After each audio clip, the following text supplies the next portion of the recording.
Hello मित्रों, एक बार फिर आपका स्वागत है मित्राधे 30 डेज रेगुलर सीरीज में। ये आपकी फर्स्ट सेमेस्टर की क्लास है और आपकी फर्स्ट क्लास ही ये रहने वाली है। ठीक है, वैसे तो ये क्लास फिक्स 2 बजे आ जानी चाहिए, बट आज हो सकता है थोड़ा लेट हो गया होगा, पर कोई ना, रोजाना फिर से अब टाइम सही रहेगा। ओके, तो आज की क्लास को शुरू करते हैं मित्राधे 30 डेज रेगुलर सीरीज की आपकी जर्नी को। ये कोई एक दिन का लेक्चर नहीं रहने वाला, ये रेगुलर क्लासेस रहेंगी जहां रोज हम थोड़ा थोड़ा लेकिन बिल्कुल फाउंडेशन से भूगोल को समझेंगे। वैसे हर सब्जेक्ट को समझने वाले। इस सीरीज का टाइम टेबल तो आपने क्लास वो जो थी शेड्यूल वाली क्लास उसमें देख लिया होगा, है ना। तो बाकी आपको पोस्ट के अंदर भी इसका मिल जाएगा कि क्या टाइमिंग्स रहने वाली है और कौन से दिन कौन सी क्लास रहने वाली है। ठीक है, सेमेस्टर 1 वालों को रोजाना फिक्स 2 बजे आ जाना है। आज थोड़ा लेट हो गया, कोई ना। इस सीरीज में हम पढ़ने वाले हैं भौतिक भूगोल, यानी जो आज हम शुरू कर रहे हैं ज्योग्राफी को। 5 दिन तक ये ज्योग्राफी क्लासेस चलेंगी जिसमें आपकी पूरी ज्योग्राफी कंप्लीट कर दी जाएगी। 5 दिन की 5 क्लासेस और सेमेस्टर 1 की ज्योग्राफी कंप्लीट।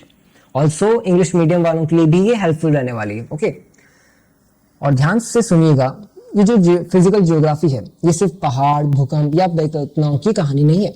ये सब्जेक्ट आपको ये समझाता है कि पृथ्वी बनी कैसे, उसके अंदर क्या चल रहा है और आज जो परिवर्तन हम देख रहे हैं वो क्यों हो रहे। देखिए, आज से हम स्टेप बाय स्टेप देखेंगे कि पृथ्वी की उत्पत्ति कैसे मानी गई, अलग अलग वैज्ञानिकों ने क्या क्या सोचा और आधुनिक भूगोल किस आधार पर खड़ा है। इस सीरीज में हर टॉपिक की अलग अलग स्लाइड्स होंगी, हर एक कॉन्सेप्ट को अच्छे से क्लियर किया जाएगा। कोई अपन हार्ड वाली लैंग्वेज यूज नहीं करने वाले, एकदम सिंपल लैंग्वेज में बात करेंगे, है ना। अगर आप ये रोजाना 20-25 मिनट हमें देंगे ईमानदारी से मित्रा देखिए क्लासेस को, तो मैं यकीन से कह सकता हूँ आपके कॉन्सेप्ट तो क्लियर हो ही जाएंगे। और अगर 2-3 बार इस क्लास को अटेंड करेंगे, रिवाइज करेंगे, तो याद भी हो जाएगा। तो एंड में भूगोल डर नहीं, एक लॉजिकल और कॉन्फिडेंस वाला सब्जेक्ट बन जाएगा। तो चलिए मित्रों, आज की इस क्लास को शुरू करते हैं, आज के टॉपिक को शुरू करते हैं। सबसे पहले हमारे सामने है यूनिट 1। हम जो आपकी फर्स्ट क्लास होने वाली आज की, जिसमें पूरा यूनिट 1 कंप्लीट करेंगे फटाफट से, है ना। तो यूनिट 1 का सिलेबस ये आपके सामने रहा। वैसे तो हमने सिलेबस की एक अलग से क्लास की थी जिसमें पूरा सिलेबस यूनिट 1, 2, 3, 4, 5 कंप्लीट बताया था। वो क्लास देखी होगी तो आपको सिलेबस भी मालूम होगा। तो सिलेबस तो आप जानते हैं ही, बाकी आपके सामने स्क्रीन पे मिल ही जाएगा। तो चलिए फिर आगे चलते हैं और बाकी आप वो क्लास देख लीजिएगा अगर नहीं देखिए तो सिलेबस वाली। तो हम सबसे पहले हम समझते हैं पृथ्वी की उत्पत्ति यानी ओरिजिन ऑफ द अर्थ। जो ये सवाल है कि पृथ्वी की उत्पत्ति आखिर इतना इंपॉर्टेंट क्यों है।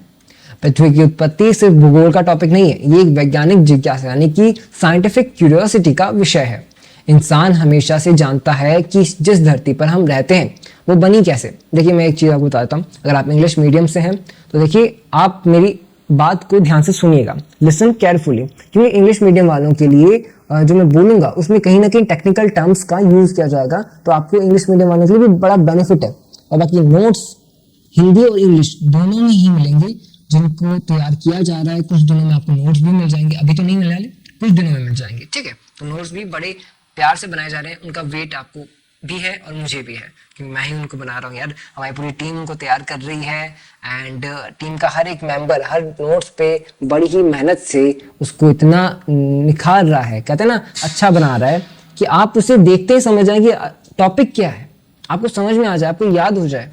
ओके, तो शुरुआती समय में इस सवाल का जवाब कि भाई पृथ्वी की उत्पत्ति इतनी इंपॉर्टेंट क्यों है, तो इसका सवाल जो है धार्मिक मान्यताओं के आधार पर दिया गया था। लेकिन विज्ञान विश्वास पर नहीं, तथ्यों और प्रमाणों पर चलता है, यानी फैक्ट्स एंड एविडेंसेस पे चलता है। फैक्ट्स चाहिए यार साइंस को, तो इसलिए धार्मिक और वैज्ञानिक संकल्पनाओं यानी कॉन्सेप्ट में साफ अंतर होता है। धार्मिक अलग चीज होती है और वैज्ञानिक संकल्पना अलग होती है। विज्ञान सवाल पूछता है और तार्किक उत्तर लॉजिकल एक्सप्लेन खोजता है। वैज्ञानिक सिद्धांत हमेशा प्रमाणों पर आधारित यानी एविडेंस बेस्ड होते हैं। जो सिद्ध नहीं हो सके उसे अंतिम सत्य नहीं माना जाता। मतलब कि देखो, मैं कह सकता हूं कि कोई ऐसी चीज तर्क के आधार पर प्रूव नहीं की जा सकती तो विज्ञान उसे मानता ही नहीं है कि भाई ये तो संभव ही नहीं है, जब तक वो तर्क ना देख ले तब तक। पृथ्वी की व्याख्या के लिए खगोल विज्ञान यानी एस्ट्रोनॉमी की मदद ली जाती है, क्योंकि पृथ्वी अकेली नहीं है बल्कि सौरमंडल सोलर सिस्टम का हिस्सा है। इसके साथ साथ भौतिकी यानी कि फिजिक्स और रसायन विज्ञान यानी केमिस्ट्री भी अहम भूमिका निभाते हैं। ऊर्जा, पदार्थ और रासायनिक क्रियाएं सब आपस में जुड़ी है। इसी कारण पृथ्वी को हमेशा सौरमंडल से जोड़कर यानी कि सोलर सिस्टम का एक हिस्सा माना जाता है, उससे अलग नहीं समझा जाता है, अलग थलग नहीं है वो। यहाँ समय यानी टाइम, ऊर्जा यानी एनर्जी की अवधारणा बहुत जरूरी हो जाती है। क्योंकि ग्रह एक दिन में नहीं बनते। ग्रहों का निर्माण एक दीर्घकालिक प्रक्रिया है, लॉन्ग टर्म प्रोसेस का परिणाम है, रिजल्ट है। धीरे धीरे पदार्थ जमा हुआ, ऊर्जा बदली और यह जो ग्रह है विकसित हुआ। इसी सोच के साथ समय के साथ साथ वैज्ञानिक परिकल्पनाएं, साइंटिफिक हाइपोथेसिस विकसित होती गई, कुछ स्वीकार किए गए, कुछ पर प्रश्न उठे और अंत में पृथ्वी की उत्पत्ति का अध्ययन ही बना। आधुनिक भूगोल की आधारशिला सीधी भाषा में कहें तो अगर हमें भूगोल को सही से समझना है तो अर्थ के ओरिजिन को समझना जरूरी है, यानी पृथ्वी की उत्पत्ति को समझना जरूरी है अगर हमें भूगोल को समझना है तो। कौन सी? फिजिकल ज्योग्राफी, भौतिकी भूगोल को। तो बात करेंगे निहारिका के बारे में। निहारिका परिकल्पना, देखिए पृथ्वी और सौरमंडल की उत्पत्ति की सबसे पुरानी वैज्ञानिक परिकल्पना है निहारिका परिकल्पना, यानी नेबुलर हाइपोथेसिस। देखिए कांट और लैपलेस ने प्रस्तुत किया था। इसे कांट लैपलेस सिद्धांत यानी थ्योरी भी कहा जाता है। इस परिकल्पना के अनुसार सूर्य के चारों ओर एक बहुत बड़ा गैसीय बादल यानी गैसियस नेबुला मौजूद होता है। इसी गैसीय बादल को निहारिका यानी नेबुला कहा गया है। गुरुत्वाकर्षण जो बल होता है, गुरुत्वाकर्षण बल यानी ग्रेविटेशनल फोर्स, इसके कारण से यह गैसीय निहारिका धीरे धीरे संकुचित होने लगती, कॉन्ट्रैक्शन होने लगती। जैसे जैसे यह संकुचित हुई उसकी गति, घूर्णन गति, रोटेशन स्पीड लगातार बढ़ती गई, वह छोटी होती जा रही, वैसे वैसे स्पीड भी बढ़ रही थी। घूमते घूमते निहारिका के बाहरी भाग से छल्लों का निर्माण हुआ, रिंग फॉर्मेशन हुआ और बाद में ये छल्ले टूट कर अलग डिटैचमेंट हो गए। देखिए मैं आपको अच्छे से समझा रहा हूँ, एक्सप्लेन कर रहा हूँ, नोट्स में आपको ये अच्छे से परिभाषा भी मिल जाएगी, है ना। इन टूटे हुए छल्लों से छोटे छोटे पिंड, स्मॉल प्लैनेटरी बॉडीज बने और इन्हीं से धीरे धीरे ग्रहों का निर्माण हुआ, फॉर्मेशन ऑफ प्लैनेट्स हुआ। इस परिकल्पना में सूर्य का केंद्र सेंट्रल बॉडी में माना गया है और सभी ग्रह उसके चारों ओर बने हैं। ठीक है, यह भी कल्पना की गई कि गैसीय अवस्था धीरे धीरे ठोस अवस्था यानी सॉलिड स्टेट में बदल गई। जो गैस वाली अवस्था है वो ठोस अवस्था में धीमे धीमे बदलती गई। इस सिद्धांत ने सौरमंडल की संरचना, structure of the solar system को समझाने की कोशिश की, लेकिन आधुनिक विज्ञान में इस परिकल्पना से पूर्ण सहमति नहीं है, क्योंकि कई वैज्ञानिक प्रश्न अब भी बने हुए। फिर भी याद रखिए निहारिका परिकल्पना ने पहली बार ग्रहों की उत्पत्ति को वैज्ञानिक दृष्टिकोण से समझाया था। कौन सा? निहारिका परिकल्पना। मित्र हम एक थोड़ी अलग और रोचक परिकल्पना की बात करते हैं, ज्वारीय परिकल्पना यानी टाइडल हाइपोथेसिस, जो कि जेम्स जेन्स और जेफरीज ने प्रस्तुत किया था। इस परिकल्पना के अनुसार एक समय सूर्य के पास से एक दूसरा तारा गुजरा था, मतलब सूर्य के पास एक दूसरा तारा गुजरा था, एक क्रॉस करके निकला था उसको, है ना। जब वह तारा सूर्य के बहुत पास आया तो ज्वारीय बल यानी टाइडल फोर्स उत्पन्न हुआ। इस ज्वारीय बल के कारण सूर्य से गैसीय पदार्थ, गैसियस मैटर कह सकते हैं, बाहर निकला है। मतलब जो गैसीय पदार्थ है वो सूर्य से बाहर निकला है, वो बल महसूस हुआ ना सूर्य के। ये निकला हुआ पदार्थ अंतरिक्ष में फैल गया और बाद में ठंडा होकर संघनित होने लगा। भाई बाहर तो क्या कहते हैं, ऑक्सीजन तो है नहीं अंतरिक्ष में, तो वो ठंड के कारण संघनित हो गया और कहते हैं ना ठोस पदार्थ में बदल गया। इस संघनन के बाद छोटे छोटे पिंड, स्मॉल बॉडीज बने और इन्हीं पिंडों से धीरे धीरे ग्रहों का निर्माण हुआ, प्लैनेट फॉर्मेशन हुआ। इस सिद्धांत के अनुसार पृथ्वी भी सूर्य से ही निकली है। कहाँ से? पृथ्वी सूर्य से ही निकली है इस सिद्धांत के अनुसार। इसी कारण से इसे अद्वैतवादी परिकल्पना यानी मोनिस्टिक हाइपोथेसिस का उदाहरण कहा जाता है। लेकिन इस परिकल्पना में ग्रहों की कक्षाएं यानी ऑर्बिट्स जो है स्पष्ट नहीं समझा जाता कि भाई ऑर्बिट कैसे बने, कक्षाएं कैसे बनी, उसका जो एक्सप्लेनेशन है वो अभी भी इसमें स्पष्ट नहीं है। यही वजह है कि यह परिकल्पना वैज्ञानिक आलोचना का विषय बन गई, साइंटिफिक क्रिटिसिज्म इसे झेलना पड़ा था और इसी कारण आधुनिक विज्ञान में इसे पूरी तरह स्वीकार नहीं किया गया। फिर भी मित्रों, ज्वारीय परिकल्पना ने ग्रहों की उत्पत्ति को समझने के लिए एक नया दृष्टिकोण दिया। चलिए फिर बात आती है ग्रहणु परिकल्पना की। देखिए मैं आपको यूनिट 1 की जितनी भी परिकल्पना हैं, जितने भी इंपॉर्टेंट टॉपिक्स हैं वो यहाँ पे क्लियर कराने वाला हूँ। अगर आप शांति से आराम से क्लास को अटेंड करेंगे तो हो भी जाएगा। 15-20 मिनट की क्लास रहने वाली है।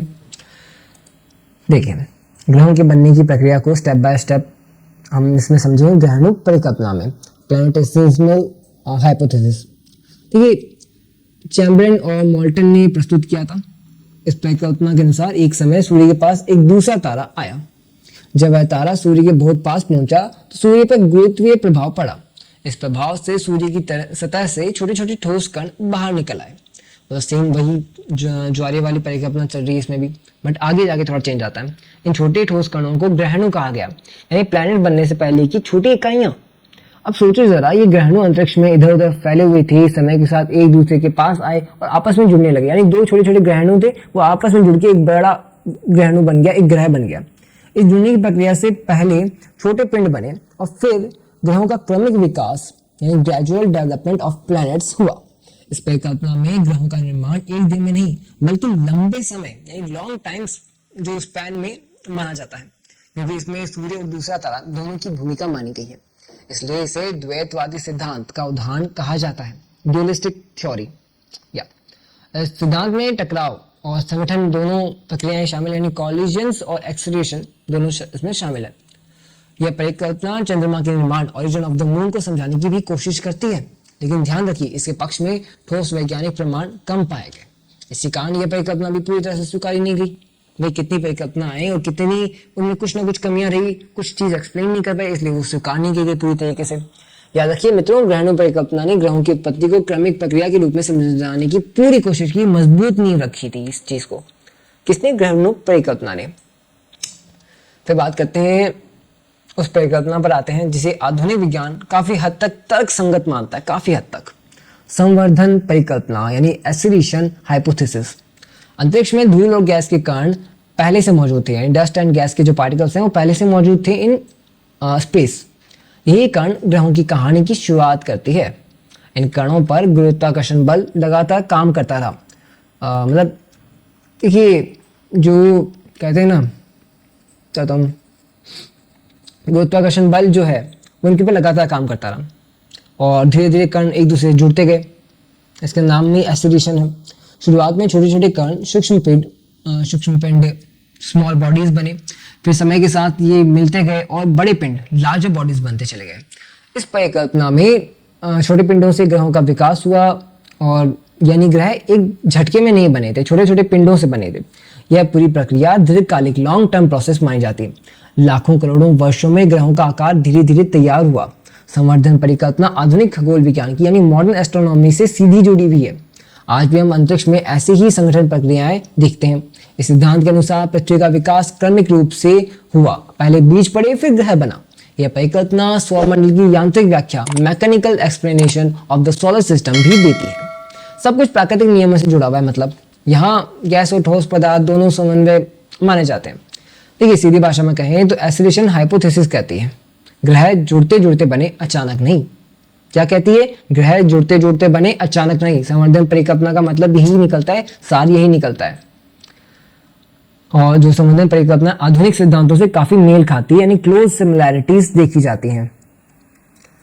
फिर बात आती है सिर्फ पृथ्वी की नहीं बल्कि पूरे ब्रह्मांड की शुरुआत की। बिग बैंग सिद्धांत, बिग बैंग थ्योरी, ये तो आपने क्लास 10th 11th 12th में भी कहीं ना कहीं आपको पढ़ा ही होगा आपने। ब्रह्मांड की उत्पत्ति का सबसे प्रमुख सिद्धांत, मोस्ट एक्सेप्टेड थ्योरी है ये। इस सिद्धांत के अनुसार शुरुआत में ब्रह्मांड अत्यंत सघन और अत्यधिक गर्म अवस्था में था, यानी extremely dense and hot state में था। सब कुछ एक ही बिंदु में सिमटा हुआ था, एक ही बिंदु में सिमटा हुआ था। फिर एक क्षण आया जब महाविस्फोट, बिग बैंग एक्सप्लोजन हुआ। वो जो बिंदु था उसमें महाविस्फोट हुआ, बिग बैंग एक्सप्लोजन। और इसी विस्फोट के साथ ब्रह्मांड का विस्तार, एक्सपेंशन ऑफ द यूनिवर्स शुरू हो गया। ध्यान देने वाली बात यह है कि ब्रह्मांड का यह विस्तार आज भी जारी है, यानी स्टिल एक्सपेंडिंग। आज भी वो विस्तार कर रहा है, आज भी वो फैल रहा है, यानी यूनिवर्स रुक नहीं रहा। इस विस्तार के दौरान तारों यानी स्टार्स और आकाशगंगाओं गैलेक्सीज का निर्माण हुआ। धीरे धीरे कॉस्मिक स्ट्रक्चर बनी। वैज्ञानिकों के अनुसार बिग बैंग की घटना लगभग 13.8 बिलियन अगो यानी 13.8 अरब वर्ष पहले घटी थी। ये इफेक्ट एग्जाम के लिए बहुत इंपॉर्टेंट है। यह भी समझना जरूरी है कि पृथ्वी का निर्माण बिग बैंग के तुरंत बाद नहीं हुआ। पृथ्वी काफी बाद में एक ग्रह के रूप में बनी, मतलब काफी बाद में एक ग्रह के रूप में बनी। बिग बैंग सिद्धांत के समर्थन में कॉस्मिक माइक्रोवेव विकिरण भी जो है, यानी कि cosmic microwave background radiation CMBR, I think उसकी फुल फॉर्म है CMBR, एक मजबूत प्रमाण मानी जाती है। इसके अलावा रेड शिफ्ट की घटना भी बताती है।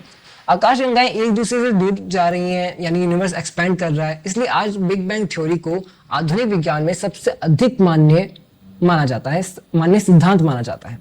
सीधी भाषा में कहें तो बिग बैंग थ्योरी बताती है कि पहले ब्रह्मांड बना, फिर तारे और आकाशगंगाएं, और बहुत बाद में हमारी पृथ्वी बनी, हमारी अर्थ बनी, सबसे एंड में। मतलब एंड भी नहीं कह सकते, अभी भी जारी है वैसे भी इसका विस्तार, तो एंड तो कहीं है। मित्रों अब तक हमने जाना कि पृथ्वी कैसे बनी। अब सवाल आता है पृथ्वी अंदर से कैसे है। मतलब पृथ्वी तो बन गई, अब पृथ्वी अंदर से कैसे दिखती है, पृथ्वी के अंदर क्या क्या है। तो पृथ्वी की आंतरिक संरचना जानते हैं, internal structure of the earth. देखिए पृथ्वी की आंतरिक संरचना का अर्थ क्या है। पृथ्वी के अंदरूनी भागों यानी इनर लेयर्स का अध्ययन करना, उसके अंदर के भागों का अध्ययन करना। एक बात ध्यान रखिए, हम पृथ्वी के अंदर सीधे जाकर अध्ययन नहीं कर सकते, यानी प्रत्यक्ष अध्ययन संभव नहीं है। इसलिए वैज्ञानिक अप्रत्यक्ष साक्ष्यों की मदद लेते हैं। सबसे महत्वपूर्ण साक्ष्य है भूकंपीय तरंगे यानी सेस्मिक वेव्स। इन तरंगों से हमें पता चलता है कि पृथ्वी के अंदर परतें कैसी है, कहाँ ठोस है कहाँ तरल। जब तरंगे अंदर जाती हैं तो किस स्पीड से वापस आ रही है, किस प्रकार से वापस आ रही है, तो उससे अनुमान लगाया जाता है कि क्या लेयर्स अंदर है ना। वो तरंगों के जब सिग्नल्स जाते हैं, एंटीनास के जब सिग्नल्स जाते हैं वो दीवार से टकरा के वापस आते हैं ना, तो वैसा ही एक तरह का ये सेस्मिक क्या वेव्स होती हैं वो काम करती हैं। पृथ्वी की आंतरिक संरचना को मुख्य रूप से रासायनिक यानी केमिकल और यांत्रिक मैकेनिकल आधार पर विभाजित किया गया, यानी रासायनिक अलग हुआ, यांत्रिक अलग हुआ। रासायनिक आधार पर 3 मुख्य परतें मानी जाती हैं। रासायनिक आधार यानी केमिकल आधार पर कितनी? 3। भूपर पट्टी, mantle core, crust, mantle core, crust, mantle core. जैसे जैसे हम अंदर की ओर जाते हैं, घनत्व यानी डेंसिटी, तापमान, टेम्परेचर दोनों बढ़ता जाता है। घनत्व बढ़ गया, तापमान बढ़ गया। मतलब सब जानते हैं आप, जैसे जैसे जमीन के अंदर जाओगे वैसे कहते हैं ज्वालामुखी अंदर, एक तरह से ऊर्जा शक्ति अंदर, तो वो तापमान बढ़ रहा है। यह अध्ययन भू विज्ञान जियोलॉजी के लिए बहुत महत्वपूर्ण है, क्योंकि इससे भूकंप, ज्वालामुखी और बहुत निर्माण समझ में आते हैं। ज्वालामुखी सॉरी लावा की बात कर रहा था मैं, ज्वालामुखी का बात आ गई। पृथ्वी की आंतरिक संरचना हमें पृथ्वी की गतिशीलता को समझने में मदद करती है। इसी कारण इसे भूगोल के आधारभूत अवधारणाएं कहा जाता है। सीधे भाषा में कहें तो अगर पृथ्वी के अंदर की बनावट नहीं समझी तो बाहर होने वाली कोई घटनाएं क्लियर समझ में नहीं आएंगी। तो अंदर की बनावट समझना बहुत इंपॉर्टेंट है। मित्रों हम बात करेंगे पृथ्वी की उस परत की जिस पर हम चलते फिरते रहते हैं और पूरी जिंदगी जीते हैं। भूपर पट्टी, सबसे ऊपर वाली जो परत है वो भूपर पट्टी है, ठीक है। सबसे भारी ठोस परत यानी आउटर मोस्ट सॉलिड लेयर। यह परत पृथ्वी की सबसे पतली परत भी है, लेकिन हमारे लिए सबसे महत्वपूर्ण है।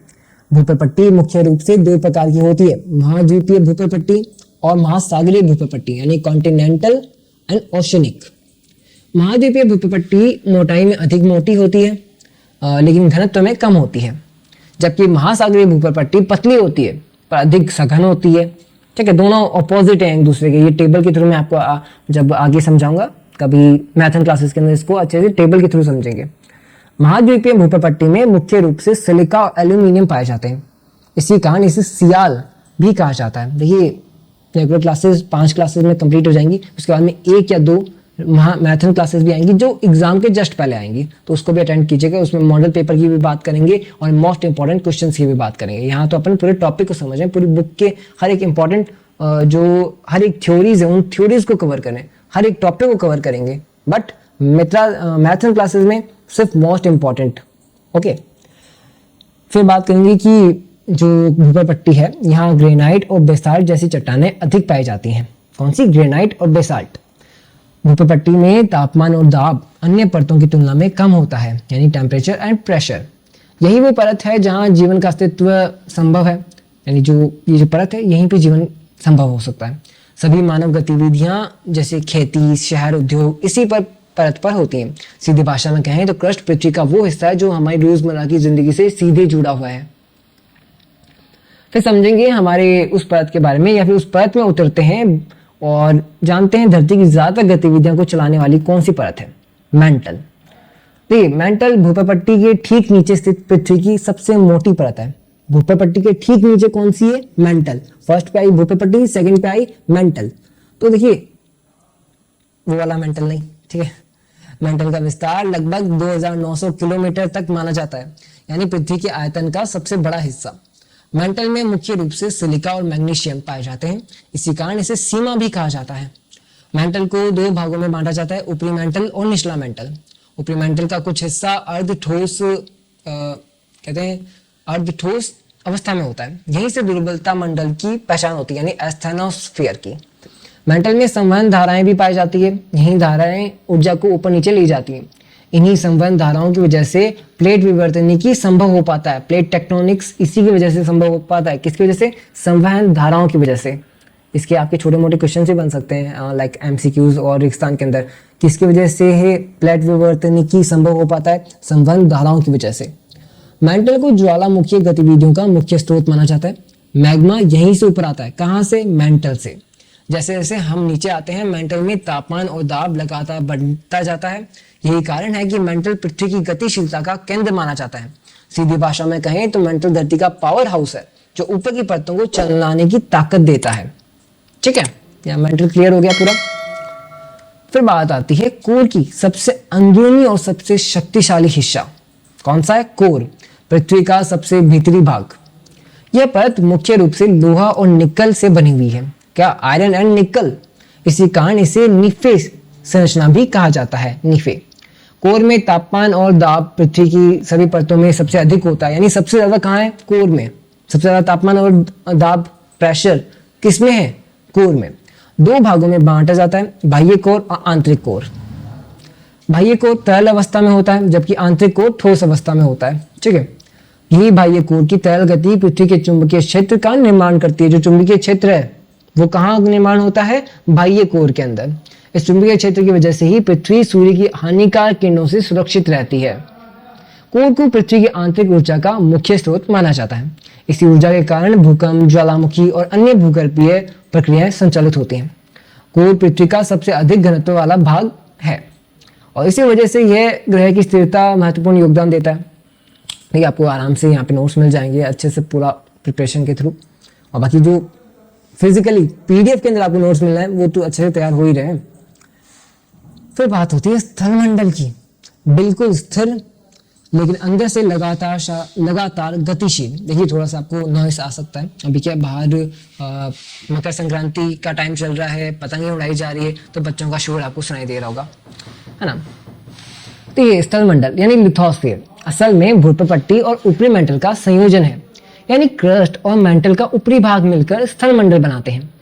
यह परत कठोर और ठोस होती है, इसी कारण इसे पृथ्वी का सबसे बाहरी मजबूत आवरण माना जाता है। स्थलमंडल विभिन्न प्लेटों में विभाजित होता है। इन प्लेटों का आकार छोटा भी हो सकता है और बहुत बड़ा भी हो सकता है। यही प्लेटें प्लेट विवर्तनिकी का आधार है। भूकंप, ज्वालामुखी और पर्वत निर्माण सब इसी से जुड़े हुए हैं। स्थलमंडल की औसत गहराई 100 मीटर मानी जाती है। यही वो क्षेत्र है जहां भूकंप और पर्वत निर्माण जैसी प्रक्रियाएं होती है। स्थलमंडल में महाद्वीपीय और महासागरीय दोनों भाग शामिल होते हैं, यानी जमीन भी और समुद्र का तल भी। ऊपर से देखने पर यह परत स्थिर लगती है लेकिन असल में यह एक गतिशील परत है। इसी परत में भू आकृतिक प्रक्रियाएं जैसे अपक्षय, अपरदन यानी वेदरिंग एंड इरोजन, स्थल रूप निर्माण, लैंड फॉर्म्स का डेवलपमेंट यानी पहाड़ बन रहे हैं, कहीं पे धोरा बन रहा है, कहीं पे चट्टानें बन रही है, वो इसी के ऊपर होती हैं। जितने भी लैंड फॉर्म्स का डेवलपमेंट है इसी के ऊपर होता है। कहाँ होता है, स्थलमंडल के ऊपर। इसलिए कहा जाता है कि स्थलमंडल पृथ्वी की बाहरी गतिशीलता का आधार है। सीधी भाषा में कहें तो लिथोस्फीयर वो मंच है जहां पृथ्वी का पूरा भौगोलिक खेल चलता है। मतलब हम उस परत की बात करने जा रहे हैं जिसे समझ लिया तो प्लेट टेक्टोनिक्स अपने आप क्लियर हो जाती है। दुर्बलता मंडल, एस्थेनोस्फीयर। स्थलमंडल के ठीक नीचे स्थित परत कौन सी है, लिथोस्फीयर की नीचे जो परत आती है वही है एथेनोस्फीयर यानी कि दुर्बलता मंडल। यानी स्थलमंडल है, उसके नीचे जो परत है वो है आपके दुर्बलता मंडल। यह परत पूरी तरह ठोस नहीं होती बल्कि अर्ध ठोस अवस्था में पाई जाती है। इसी कारण यह लचीली होती है, फ्लेक्सिबल होती है। दुर्बलता मंडल उच्च तापमान वाली परत है। भाई नाम ही दुर्बलता है तो लचीली तो होगी, कमजोर तो होगी। गर्मी ज्यादा होने के कारण यह परत थोड़ी नरम हो जाती है। इसी परत पर स्थलमंडलीय प्लेटें तैरती हुई मानी जाती हैं, यानी प्लेटें इस परत के ऊपर मूवमेंट करती हैं। इसलिए कहा जाता है कि दुर्बलता मंडल प्लेटों की गति को संभव बनाता है। भाई ये वो एक सॉफ्ट वाला एरिया है जिसके ऊपर ये, जैसे ये दुर्बलता मंडल है, ये सॉफ्ट एरिया है, इसके ऊपर बाकी प्लेटें गति कर रही हैं, सॉफ्टली आराम से मूवमेंट कर पा रही हैं, है ना। तो ये नरम प्लेट है, इसी वजह से तो मूवमेंट हो पा रही है। तो प्लेटों की गति को संभव बनाता है। अगर ये परत ना हो तो प्लेटें हिल ही नहीं पाए। भाई अगर मान लीजिए खुरदरा सरफेस होता है इसका तो बड़ा दिक्कत होता है ना उसका मूवमेंट में, इसलिए थोड़ी सी नरम प्लेट है। यह परत मेंटल का ऊपरी भाग मानी जाती है लेकिन इसकी प्रकृति मेंटल से अलग होती है। दुर्बलता मंडल में संवहन धाराएं पाई जाती हैं। यही धाराएं ऊर्जा को इधर उधर पहुंचाती हैं। इसी वजह से यह परत भूगर्भीय ऊर्जा के संचरण में महत्वपूर्ण भूमिका निभाती है। देखिए, दुर्बलता मंडल का संबंध ज्वालामुखी गतिविधियों से भी माना जाता है। मैग्मा की गति कहीं ना कहीं इससे जुड़ी हुई है। इस परत की सबसे बड़ी विशेषता है कि इसका लचीला स्वभाव यही लचीलापन गति को संभव बनाता है। सीधी भाषा में कहें तो एस्थेनोस्फीयर पृथ्वी की वो परत है जो लिथोस्फीयर को चलाने की काम करती है ना, स्थल मंडल को चलाने का ताकत देती है। अब जरा कल्पना करो, अगर पृथ्वी अपनी कहानी खुद सुनाए। देखिए, लगभग 5-10 मिनट की क्लास और बची, 10 मिनट भी नहीं, मुश्किल से 5 मिनट की क्लास और बची, फटाफट से एंड करते हैं इसको, है ना, यूनिट 1 पूरा कंप्लीट हो जाएगा। पृथ्वी अपनी कहानी खुद सुनाए तो वो कहानी करोड़ों अरबों वर्ष साल लंबी होगी। इसी पूरी कहानी को समझने के लिए हम जिस टूल का इस्तेमाल करते हैं उसे कहते हैं भूवैज्ञानिक समय सारणी। जियोग्राफी में इस टूल को क्या कहा जाता है? जियोलॉजिकल टाइम स्केल, भूवैज्ञानिक समय सारणी। यानी ये कैसे कैसे उसका पृथ्वी का विकास हुआ, इसको समझने के लिए यह सारणी पृथ्वी के इतिहास का क्रमबद्ध विभाजन, मतलब पृथ्वी के जीवन को एक हिस्से में बांट देता है, एक एक हिस्से में बांट देता है। पृथ्वी की आयु लगभग 4.6 अरब वर्ष है, यानी 4.6 बिलियन ईयर्स मानी जाती है। इतना लंबा समय एक साथ समझना मुश्किल है, इसलिए वैज्ञानिकों ने इसे महाकल्प, कल्प और युग में बांट दिया। महाकल्प, कल्प और युग। मुख्य रूप से प्रोटेरोजोइक और फेनेरोजोइक महाकल्पों का जिक्र किया जाता है। इस समय सारणी में जीवन के विकास की स्पष्ट झलक मिलती है, कब सरल जीव आए, कब जटिल जीव विकसित हुए। साथ ही इसमें पर्वत निर्माण की प्रमुख घटनाएं दिखाई देती हैं। यहाँ महाविलोपन जैसी घटनाओं को भी समझाया जाता है, जैसे डायनासोर का लुप्त होना, कि भाई डायनासोर कब लुप्त हुए, किस टाइम में लुप्त हुए, कब किस टाइम में आए थे, ये सब कुछ आप इसमें देख सकते हो। इस समय निर्धारण में जीवाश्म सबसे महत्वपूर्ण आधार है। जीवाश्मों से काल का पता चलता है।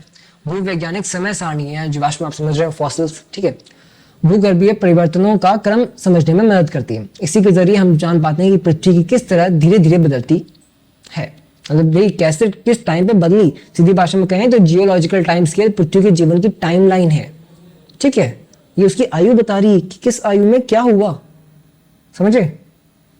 चलिए फिर बात करेंगे महाद्वीपीय विस्थापन सिद्धांत की। देखिए, दुनिया को ये सोचने में मजबूर किया गया कि महाद्वीप हमेशा से यही नहीं थे।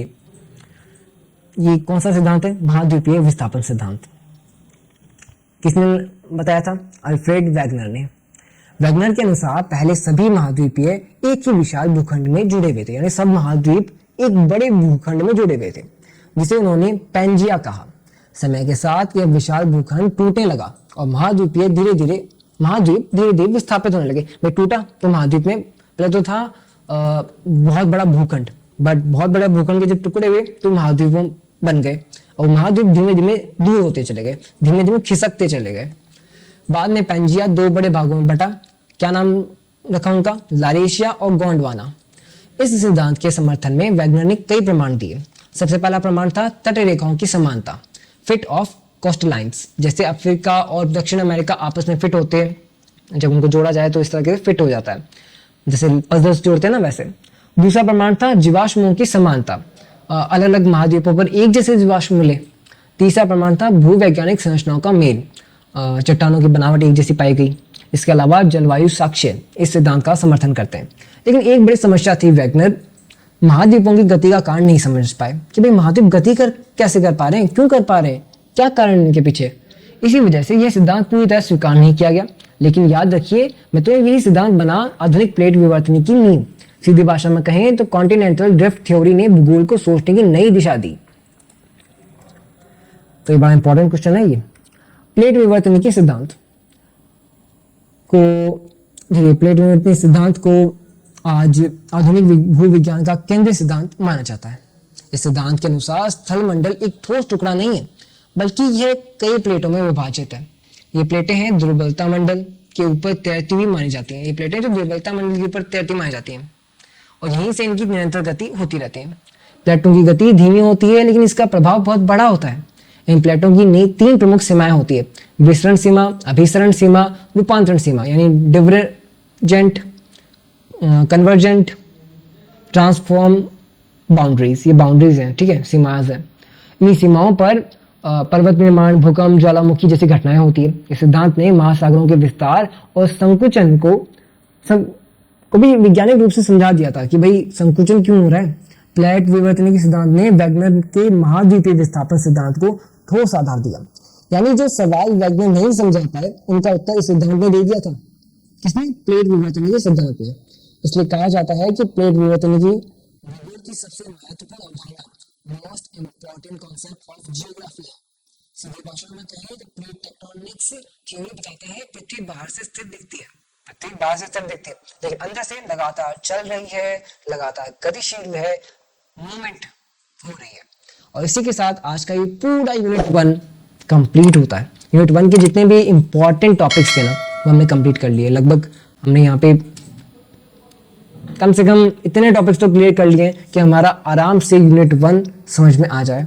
और बाकी मैथन क्लासेस में मॉडल पेपर पर चर्चा की जाएगी, पूरे आराम से इंपॉर्टेंट टॉपिक्स पे बात की जाएगी, डायग्राम्स के थ्रू बात की जाएगी। तो ऑलराइट मित्रों, आज की क्लास में हमने पृथ्वी की उत्पत्ति से लेकर प्लेट विवर्तन के सिद्धांत तक पूरा फ्लो समझ लिया।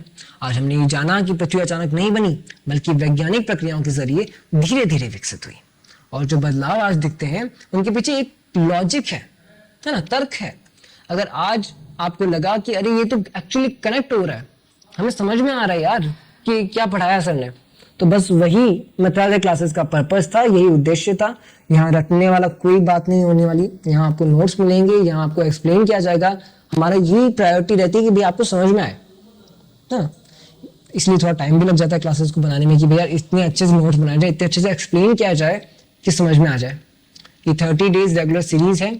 आज का टॉपिक आगे आने वाले भूकंप, ज्वालामुखी और जो जितने भी टॉपिक्स हैं उनमें मदद करेगा। आज का जो हमने पृथ्वी की उत्पत्ति समझी, ये हमें मदद करेगी कि भूकंप कैसे आते हैं, ज्वालामुखी कैसे आते हैं, ये समझने में मदद होगी।